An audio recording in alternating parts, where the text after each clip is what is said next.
बड़ा मर्द है, इतना ताकतवर है, तो यहाँ आकर वो आएगा, भूतिया साय की तरह आएगा, आत्मा निकालेगा। अबे उससे मारा किसने?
দেখেছিস সেদিনে সেই ছোট্ট মেয়েটা আজকে বউ হতে চলেছে। সত্যি সময় কি তাড়াতাড়ি বয়ে যায়। জানিস তিতলি, তোর যখন বিয়ে হয়েছিল তখন এই রাইকা একদম ছোট্ট মেয়েটা ছিল। ওকে আমি প্রথম দেখি ওই চন্দ্রিমার কোলে, আজ ওর গায়ে হলুদ। তাও আমার মনটা বড্ড খুঁতখুত করছে জানো মা, একমাত্র মেয়ে রাইকা আর দাদা বৌদি আসতে পারলেন না। হ্যাঁ গো, একদম ঠিক বলেছো। আমারও না দাদা বৌদির জন্য মনটা খুব খারাপ হচ্ছে। বারবার ফোনে বলছিল যদি একটু আগে জানতে পারতো তাহলে সকালেই চলে আসতো, কিন্তু সবকিছু তো তাড়াহুড়োর মধ্যে হলো। আমরাই তো কাল জানতে পারলাম যে আজ বিয়ে। সে আর কি করবে বলো কিংসুক, আক্ষেপ করে তো আর লাভ নেই। আসলে কি বলতো, এই বিয়েটা এত হুটোপাটা করে হলো, তবে হ্যাঁ রিসেপশনটা কিন্তু বেশ ধুমধাম করে করা হবে, তখন সমস্ত আক্ষেপ মিটিয়ে নেওয়া যাবে। দাদাকে বলবো 7 দিন আগের থেকে অনুষ্ঠান করতে। ওই যে এখন কি সব হয় না, ওই মেহেন্দি, সঙ্গীত, ওই সব সমস্ত কিছু হবে। বাবা মা, মেহেন্দি সঙ্গীত সমস্ত কিছু জানো তুমি? বাবা কাম্মা, তুমি কি ভেবেছো কি দিদা না আমার আর তোমার চেয়ে বেশি স্মার্ট? হ্যাঁ তাই তো দেখছি। হ্যাঁ সে তো হবেই। সারাদিন আর ওনার কাজ কি বলো? উনি তো তেমন কোনো কাজ করেন না, ওই সারাদিন বসে বসে মোবাইল ঘাটাঘাটি করেন। আর ওই মোবাইলে কি হয় না, ওই রিল না চিল কি সব, ওই দেখেই হয়তো জানতে পেরেছেন। বাবা তুমিও তো কম যাও না চপলা মাসি, তুমিও রিলস জানো?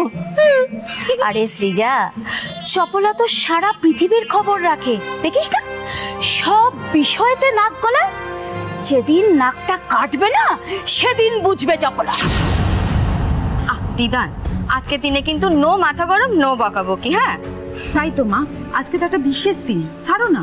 কি রকম বিশেষ দিন কে জানে বাবা, গায়ে হলুদ হচ্ছে, এদিকে ছেলের বাড়ির না সেরকম লোক আছে আর না আছে মেয়ের বাবা মা। জানো তো ঠাম্মিকেও আসতে বললাম, ঠাম্মি বললো এই অনুষ্ঠানে বিধবাদের আসতে নেই। আর দেখো বাড়িতে ছোট বৌদি, ছোটদা কেউই তো নেই। আচ্ছা ইভান দাদার বাবা মা না থাকতে পারে, কিন্তু ইভান দাদার হয়ে কেউ তো থাকবে এখানে।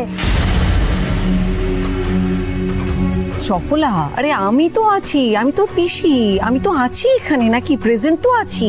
তোমরা সবাই তো আমাকেই ভুলে গেলে, আমিও তো আছি। আসলে মেন ব্যাপারটা হলো এই এত কম সময়ের মধ্যে এত কিছু ব্যবস্থা করা হয়েছে, এতেই আমি আর ইভান খুব খুশি। কি ইভান, তাই তো? আর আজকের দিনে যারা অনুপস্থিত তাদের আশীর্বাদ আমাদের সাথে সবসময় আছে, সেটাই তো এনাফ, তাই না কাম্মা?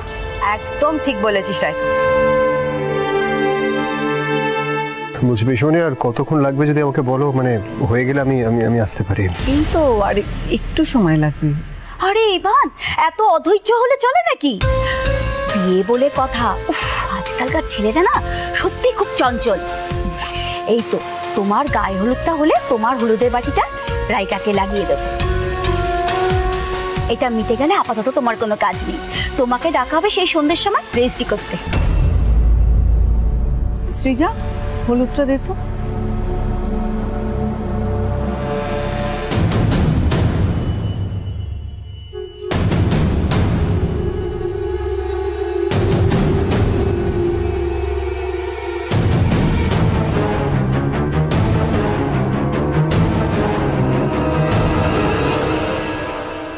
এসা, হলুদটা দে এবার আমাকে।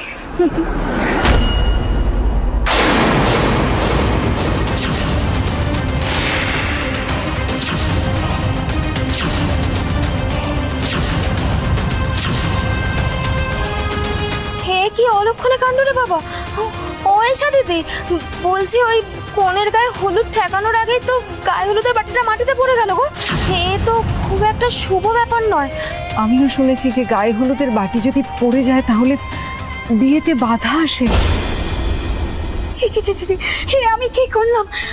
বাটিটা আমার হাত থেকে পড়ে গেল, কেন যে আমি অসাবধানে বাটিটা নিতে গেলাম। মা, কিছু হবে না। আরে তোমরা কোন যুগে পড়ে আছো বলো তো? একটা বাটি হাত থেকে পড়ে গেছে বলে শুভ অশুভ এর জন্য বিয়েতে কোনো বাধা হবে না। মা, ওই বাটিটা তোলো হাতে, আর যা হলুদ পড়েছে কুড়িয়ে ওকে একটু লাগিয়ে দাও, তাহলেই তো হয়ে গেল ব্যাস।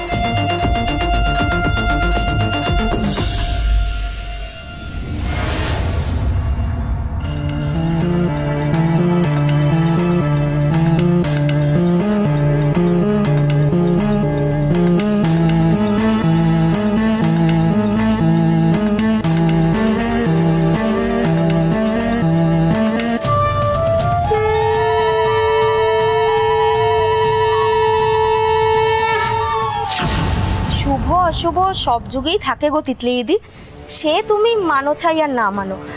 ভগবান না এভাবেই আমাদের কাছে অমঙ্গলের বার্তা পাঠিয়ে দেন জানো তো। আসলে এই বাটি পড়ে যাওয়াটা না শুধু বাটি পড়ে যাওয়া নয় গো, হতেই তো পারে ভগবান এভাবে আমাদের কিছু বোঝাতে চাইলেন।